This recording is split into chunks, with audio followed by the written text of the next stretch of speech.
What's up, everybody? Welcome to another episode of On the Mic with Michael Flix. Very happy to be back. Got a very special guest all the way from San Marcos High School, my guy Devon Arlington. How you doing today, bro? Doing good. How you doing? I'm doing good, man. Like I said, we tried to have you on a couple weeks ago, but we had some miscommunications and some things going on. But I'm happy to have you in here this week, man. Coming off a big win against Torrey Pines High School. Wish I could have been at that game Friday. How was that? It was good. I mean, the environment was great. You know, our fans came out and supported, so we knew it was going to be a big game. Tough team in Torrey Pines, but we got the dub, and I'm proud of my team, so we just got to keep it going. I hear you, man. Now, you're up to, you're averaging, I just checked this morning, you're averaging 19 points a game, I think 7 rebounds and 5 assists. And you guys it says number 4 in San Diego, but I think after the win against Torrey Pines, you guys should be 1 or 2 right now. For sure, 1 or 2. Yeah. How you feeling about that? I'm feeling good, you know. I mean, for me, it's just whatever I have to do for my team to win, and especially this being my senior year, for me, it's like whatever I have to do for us to win, that's what I'm gonna do. So, I mean, championship is all that's in sight for us. Now, you're a player similar to one of the guests I had on the show months back, right before he left for school. My guy Aaron Bergen. He's at Idaho State now. You're similar to him in that you can score pretty much whenever you want, but your team, you do pretty much like you said what your team needs you to do, whether it's passing, whether it's rebounding, whether it's guarding the other team's best player.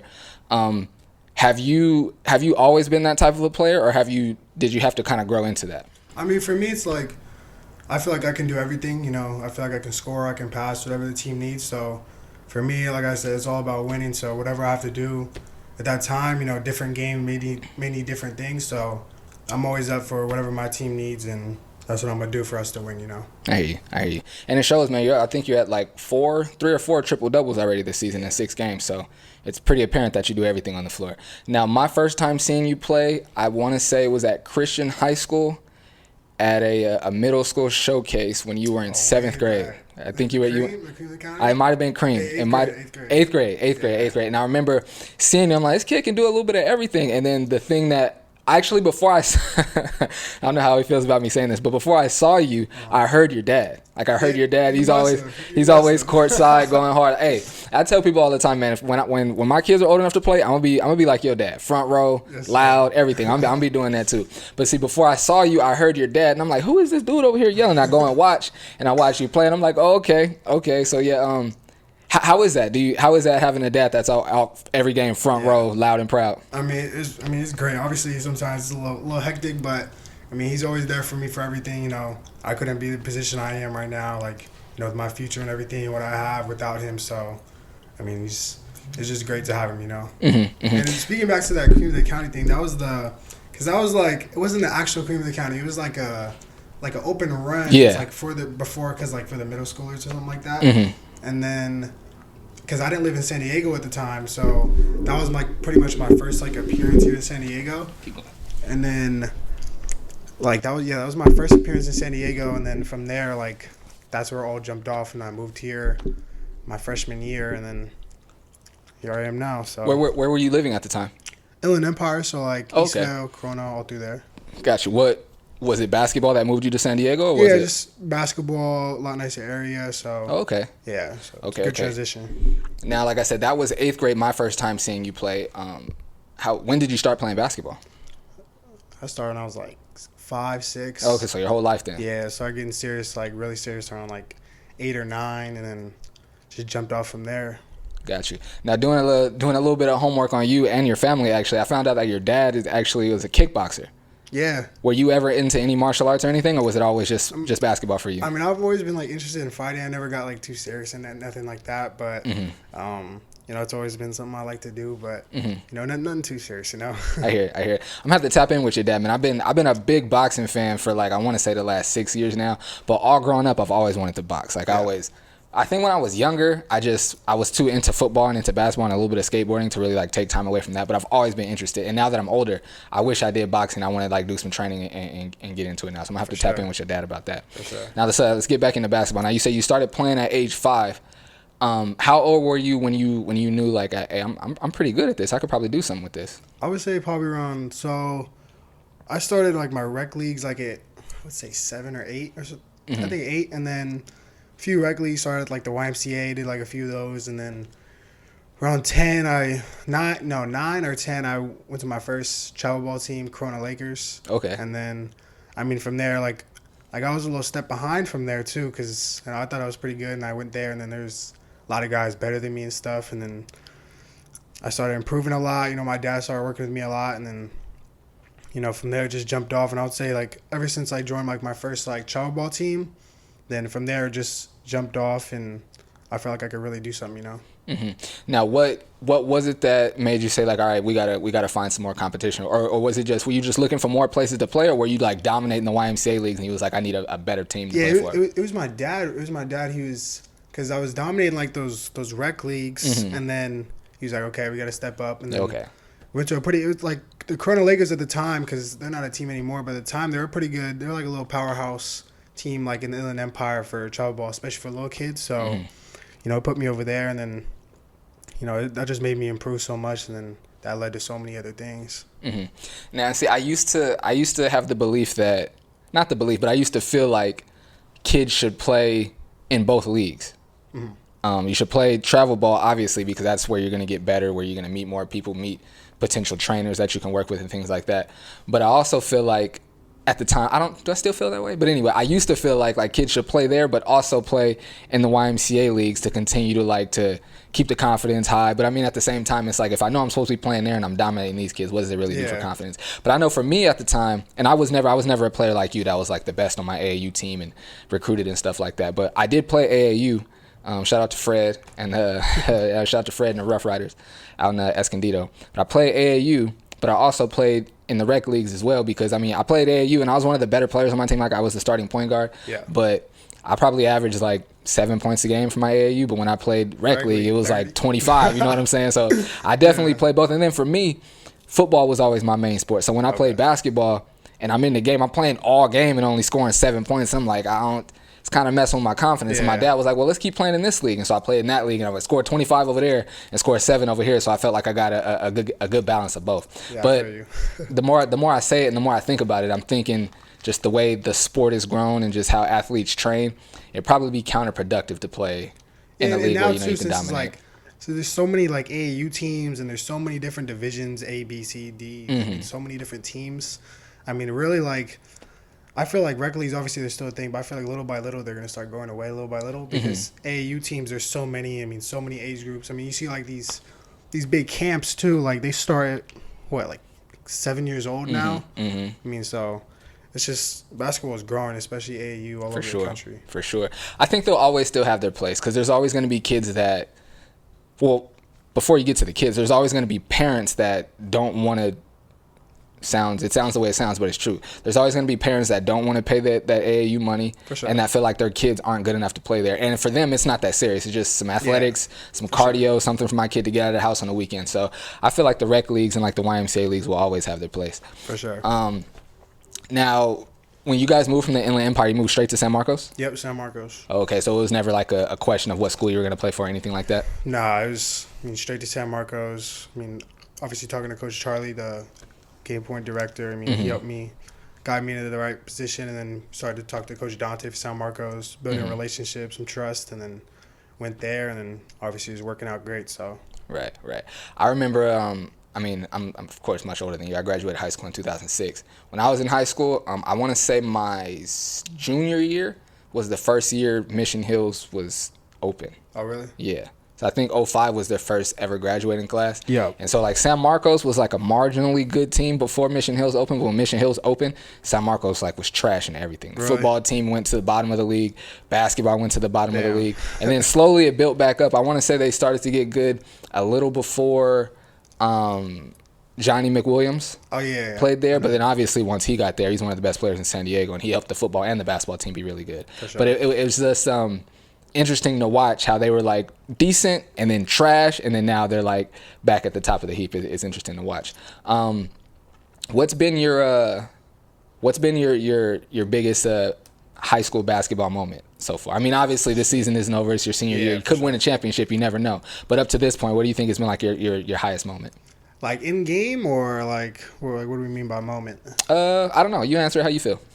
Sure. I mean, let's go in game. In game, I would say. I would think this last Torrey Pines game was like a really big moment for me and my team, my coaches and everything, because I haven't beat Torrey Pines I've never beat Torrey Pines, so I haven't played him since sophomore year, but I think it was like, I remember Full Time put something out. I just saw that this morning. It was like, the first time you guys beat Torrey in 7 years or something like that? Yeah, it's crazy. So, I mean, obviously they're always a powerhouse team and still are, so I mean, I feel like that was a pretty big win, and obviously last season, our undefeated season we had, undefeated regular season, was it 24-0, I think? That was pretty big. But, you know, I'm just waiting for this championship we're going to get this year. So I hear that. That's what I'm looking forward to. I hear that. Yeah, man, I didn't get a chance. Maybe I'll still do it. Well, I guess it wouldn't be a preseason prediction anymore. But last season I did like who I thought, you know, my top 5 players were, and I meant to do it this year, but I've just been so busy with stuff. I didn't get a chance to do it. But in thinking about it, it would have been you, Otto. You know what? I'm not even going into that. But the teams right now, for sure, you got San Marcos, Torrey, and Saints. I want to say Mission Bay is really good too. Mission Bay is really good. Pretty solid. But yeah. What's now? What type of a leader are you? And I asked that because speaking of Mission Bay, when I watched you play at Mission Bay, and this is something really small, but things like this stick out to me. A kid went up for a layup. A kid from Mission Bay went up for a layup and he fell and he slid, and so the court is all wet. And when the ref walks over, the ref looks for a towel, he can't find one, so the ref walks over and he starts putting his feet on it to clean it up. And then right when he's looking around, you're already walking over there and you got your feet on it, and then you start telling your teammates to come over. Yeah. And then you start telling the Mission Bay kids to come over and start like help, and they're listening. Yeah. I know for me, and this may sound how it sounds, but for me, I would have been like, bro, you're not even on my team. Like, don't talk to me. But you said it and they listened, and they came over there and they started doing it. Now, granted, things are different. You guys all know each other from AAU, and you guys are a lot, you know what I'm saying? You guys all know each other. Yeah. But for me, that just stuck out as like, it could be small and people not look at it that way, but for me, like, that's leadership. Like the fact that you're like, hey, yo, come here, come help, and they did it. You know what I'm saying? Yeah. So sure. What do you what would you say the type of leader that you are, and how do you go about being a leader? I mean, I would say for me, obviously, I'm a vocal leader. Mm-hmm. I mean, but you can only be vocal so much, you know. So just leading by example. I mean, I've always been taught how to improve my leadership and stuff, and I mean, I feel like I'm a pretty good leader now. I mean, after this many years, and I mean, obviously being vocal, but you can only be vocal to an extent, you know. You got to lead by example, and I feel like I do that, and if my guys follow by example, which they do, I mean, we're going to be put in a very good position, you know, to win and succeed, have good chemistry, all that, you know. So, I mean, I feel like having a leader on a team, I mean, it's just like the point you need for a successful team, you know. Absolutely. A good team's not going to have no leader. Absolutely. Now, you said in your explanation, you said in improving your leadership skills. What kind of things have you what kind of intentional things have you done to make yourself a better leader? I mean, I would say being vocal. Obviously, I feel like I've always pretty led by an example, kind of. But I mean, vocally, I feel like my vocal leading skills have been, you know, improving over the years. And you know, I feel like if my guys go down, you know, I'm always bringing them up. If they're too high, to you know, getting too excited, you know, and then bring them down a little bit, you know. So, I mean, you know, just leading by example. Mm-hmm. Now, how do you, in helping your teammates not get too high or not get too low, how do you keep yourself centered? How do you keep yourself even keel when you're having a shooting slump and the shot's not going in, or you're hitting your teammates for open passes and then they're dropping it or missing a layup? How do you keep yourself even and not getting too high or too low? I mean, for me, I feel like it's all about composure, you know. So, I mean, basketball is a game of runs too, so you know, shots aren't always going to fall, you know, but if you're getting good shots, then, I mean, shots aren't always going to fall, you know. So, I mean, with stuff like that, you just got to keep your composure, you know, stay the course. It's a long game, so long seasons too, you know. Even if you take a big loss, I mean, a couple big losses, it's a long season, so got to be able to stay the course and just keeping composure, you know. I hear you. Now, what type of things do you do? Obviously, you love basketball. You're really good. You've been playing it all your life. What types of things do you do away from the game to kind of decompress or take your mind off of basketball? What kind of stuff are you into? I mean, obviously, I like listening to music, you know, playing video games, some of that stuff. I mean, I like to bake a lot. I feel like I'm a really good baker. Yeah? Yeah, I've been baking like my whole life. Okay. Yeah. What's your go-to dish? What do you like to bake? I make good banana cream pie. Really? I swear. That's crazy. Banana cream pie. Okay. I swear. Okay. What's another thing that you're good at? Another go-to for you? For baking? Yeah, for baking. I mean, cookies, brownies. I make good banana nut bread. You know, so. He said banana nut bed, banana cream pie. That's crazy. I would have never thought that. I never thought. You got a girlfriend? Nah. Okay, ladies, y'all hear that? Man likes to bake. I don't need the He said, "No, I don't need none of that." I heard that. Hey, respect. Yes, sir. Respect. My bad. I didn't mean to do that to you. Now, you say you also listen to music and you game. What type of music are you into? Rap, hip hop. I like some reggae, some R&B. But who are some of the who are your top 3 artists when you're getting ready for a game? Who are you listening to? Yeah. Youngboy #1. Okay. Dirk, and I would say, Drake. I like Drake a lot. I feel like everybody likes Drake. You can't really go wrong. Right. Did you catch the Drake and Kanye concert? I didn't. I didn't get a chance to see it either. I still like Drake. Kanye's cool, but I'm not really the biggest Kanye fan anymore. Me neither. Yeah, dude's tripping. Yeah. Now you also said gaming. Are you a big gamer, or you just kind of do it here and there? Nah, I wouldn't say big gamer. Just here and there. Sometimes just a little bit more than. But I don't think I play like a month. It just depends on my mood.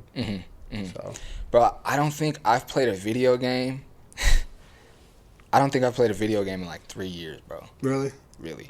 My brother's big into gaming. All my friends, my cousins, they be in the headsets talking and everything. Yeah. I just don't really have the time for it. I'd like to. It looks fun, but I just don't. I don't have any feelings about people who play video games. I just don't really have the time. I feel like it would take away. Because I said it to my brother and one of my homies I used to do my podcast with, and I was like, bro, just the things that I'm trying to do with my career and the goals that I'm trying to accomplish, I don't have time to play video games. And I think they took it as me taking a shot at them or trying to say something about them, but that's not the case. If you have the time for it and the space for it, then do it. Just for me and the things I have going on, I just don't have the time for it. Yeah, I feel you. Yeah. How many speaking of time, how many times a day do you work out, basketball wise? I would say, off season probably 3 times a day for sure. Now it's just school, basketball, get shots up. Get a light workout in probably 2-3 times a week. Keep my body right. Don't want to decline, but don't want to be too sore for games and stuff. So right. So yeah, right now just. Not too much, just practices, making sure my body's right for games. Mm-hmm. Now, are you one of the players that make sure you gets in every morning before school to go get shots up, or is it kind of usually sometimes, but I feel like especially with my school, we have 6-period basketball and everything, so nice. We have a lot of stuff provided to us. So we have a lot of time at the gym, shoot-arounds and all this stuff. So now, when you're being the leader on the team, being somebody who's very highly competitive, I can just tell that just by watching you play. How do I ask this question? Now when things aren't necessarily going your way in the game, or for instance, if you lose it, how are you after a loss? Let's start there. How are you after a loss? Are you kind of like the guy that's don't talk to me, stay away from me? How are you after a loss? Obviously I'm pretty mad, but I always like to talk. I never ignore my team after a loss or anything. Mm-hmm. I'm sorry, I didn't mean as far as your players. We talked about kind of how you are leadership wise and with your teammates. I meant as far as your parents or siblings or your people outside of the team. I'm pretty mad. If it's a bad loss, obviously a loss is a loss, but there's different types of losses. Absolutely. There's bad losses, sometimes there's good losses, but I would say I'm pretty quiet after losses, but I really don't try to let it destroy everything and destroy the mood of everyone, so always, never get too high, never get too low, I feel you. I ask because I've been a sore loser my whole life, bro. If I could play Monopoly with my cousin, and if I lose it, I'm gonna be upset for the next 30 minutes. And I know Monopoly's different though. That's true. That's very different. True. But I'm like that with everything. Whether Taboo is my favorite game. Bro. I love Taboo. I'm trying to kill everything when I play Taboo. I love playing Taboo. But even I was in high school, being an adult playing adult flag football leagues or basketball or anything. I'm just a sore loser. I never learned how to win the right way. You know what I'm saying? And so that's why I asked that. And now I'll look at a player and I'll see him someone very upset after a game. And initially, I'll be like, oh, he need to chill. Don't be like that. But then I'll think about how I was as an athlete or even how I am to this day. And I'm like, well, I guess that's not really fair for me to say because I'm a sore loser myself. So for sure. That's what made me ask. Now, you're someone who, and again, being a cameraman, that's on the baseline. I notice and see everything, and then I'm just an extremely observant and nosy person. So yes, sir. On top of all that, and so I notice and I see everything. And you're a player that you stay like you said, you stay even, you stay pretty chill, but there's times when, you know what, we're gonna leave that alone. We'll leave that alone. How was your recruitment? How was recruitment? I mean, it was good, you know. I mean, it was a long process, you know. Mm-hmm. But I mean, it's crazy how after all that recruiting, you know, all the coaches and all that stuff, how it just once you come down to decision, obviously, I mean, the best decision I made, but it's crazy how it just all comes to a halt and like all the stress and everything, Mm-hmm. you know, just comes off of you and stuff. But I mean, it was definitely stressful, but you know, it was a good, you know, it's only happening once, so it was a pretty good experience. And obviously, I feel like I made a really good choice in Yale, so Mm-hmm. looking forward to the future. What made it stressful? You know, I would just say, obviously, trying to perform at all times. You know, not trying to do too much or anything, but you know, always performing and making sure I'm at my top level. You know, as long as making sure my team's always doing pretty well too. You know, trying to win and everything. So I would say balancing. You know, obviously like school, winning. You know, and then playing well individually too. So, Mm-hmm. but you know, obviously glad I made the choice. You know. Right. So, like, in hearing you explain that, so you could feel that pressure of playing I'm trying to go D1. I'm trying to get a look. Like, so you could feel that pressure while playing. Yeah, I mean, I would say not while playing. Like, there's no pressure when I'm playing. Like when I'm playing, Okay. like once the game starts and everything. I mean, I really don't think of any of that. You know, it's just me playing basketball at that point. It's just basketball. But I would say outside of that, you know, Gotcha. after game, post game stuff. You I know, hear you. like through the week, you know, it gets a little stressful. But you know, basketball is basketball. So that's always been like my with everything. Just to release stress, you know. So I mean, that's what I love to do. So I hear you.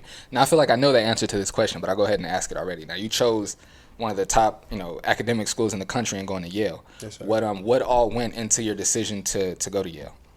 you know, for me, it's always been, and my family as well. They always guided me in the right direction, and it's always been I wanted to go to a top school, you know, educationally that'll give me a bright future. But at the same time, playing at the top level, you know, I've always wanted to play D1, play at the top level, you know, play pro and all that. So, I mean, I feel like with Yale, I get the best of both worlds with obviously a great school, and then they play some of the best teams in the nation. You know, they make the tournament, you know, so they've already played a couple of top 25 teams in the country this year. So, I mean, for me, that's what came down to the decision, and you know, obviously, I feel like I made the right one. Absolutely. Now, another guest that I had on the show, Yaseen Graham, he went to Yale. He's actually playing at Yale right now. Yes, sir. Do you know him, or have you tapped in with him at all? Yeah, I played against him my freshman year. I've known him for a while now. Saw him when I went up on my official visit up at Yale. Nice. Yeah, we connect here and there, so we're cool. Looking forward to the future with him. Mm-hmm. That's my guy. That's what's up. Yes, You guys sir. gonna be a nice little backcourt. No, I don't want to say little. That's people take that. When you say little, it can be disrespectful. I didn't mean it that way. You guys gonna be a nice backcourt up there, man. Like, you both can pass really well. Both can score. Both have good court vision. Good leaders. Yes, sir. A nice backcourt up there, man. Happy for you guys. Thank you. Now you said you want to play college and then play pro. So the ultimate goal is to be a pro. For sure. You know, I mean, I've always wanted to play professionally, obviously NBA, but you know, professionally overseas or anything like that. But yeah, for sure, that's the end goal. Mm-hmm. You know, as a kid, and it's still extremely difficult. Don't get that twisted. But as a kid, like you understand that it's almost like impossible. Yeah. To go pro, like you understand that. But the older I've gotten, I mean, granted, I didn't play any college sports or I played summer leagues and stuff like that. But I didn't play any college sports, basketball or football. But the older that I've gotten and watching other people stay their course and go pro, it's not so impossible like I thought when I was a kid. You know what I mean? I mean, really, like, everything is just about, like, just persistence, you know, and staying the course, not getting distracted, any of that. I mean, I feel like if you can block out all the other noise, you know, and just stay true to yourself and just do what you do, you know, I mean, you're going to be able to really get anywhere you want in life. So, I mean, for me, obviously, I'm not there yet, but I'm going to keep staying the course and do everything I have to do, and I definitely feel like I'll be playing at the highest level. What helps you to stay the course and to block out the noise?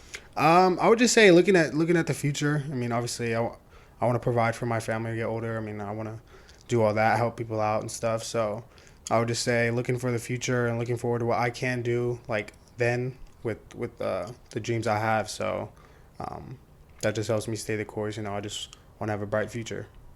Nice. Now you guys are 5-1 or 6-1 at this point? 5-1, I think. Yeah, 5-1. 5-1, and you guys 3 games next week, right? I'm mistaken. Two games. So Monday, Wednesday, and then we leave for Vegas and we play Friday. No, we play. Yeah, Friday, Saturday, I think, and then Monday. That's Something right. like that. So. Oh, that's right. You guys are going to be in Vegas at the Tarkanian Classic, right? Looking forward to that. Have you played in that tournament before? I haven't. I mean, I played in like a little kid version of it, like way back to like 11U, 12U, like AAU, but not in high school. So looking forward to that, playing in the top division. So it's gonna be real fun. It's gonna be a good experience for our team. What are you obviously expecting to win, looking to win, but outside of like the wins and losses, what do you think? What do you hope to gain or learn from that experience? I mean, I feel like we're gonna be going against with the Holiday Classic and the Tarkanian Classic. We're gonna be going against the top teams in the country. So. For us as a team, I feel like it's going to help us with our experience, because obviously the end goal is win a CIF championship and obviously state championship. So, I mean, I feel like getting that experience against some of the best teams, even if we take some L's here and there, it's just going to help us in the long run, So we just got to stay together and then stay the course, and with all these games we're going to play, and it's going to help us a lot. Absolutely. Now, with you guys being one of the, even in, like I said, I feel like you guys are either 1 or 2 right now, but even in the preseason, being a top 5 team in San Diego, all the top 10, I would say all the top 10 teams are probably, the goal, the plan is to win a CIF championship.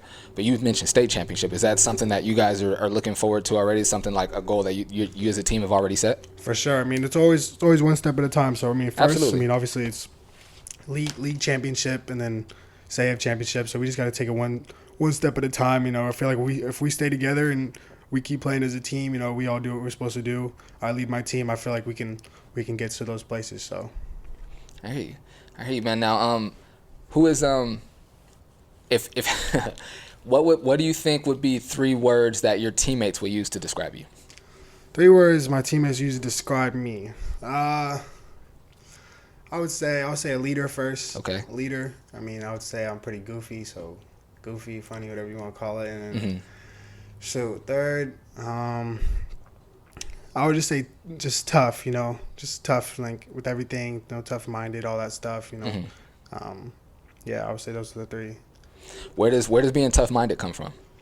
Always growing up, my parents made sure I was a tough kid, never backed down from anything, so, I'm always up for everything. I can imagine that, Dad being. Was your dad a professional kickboxer, or was it just something that like some semi-pro stuff. He nice.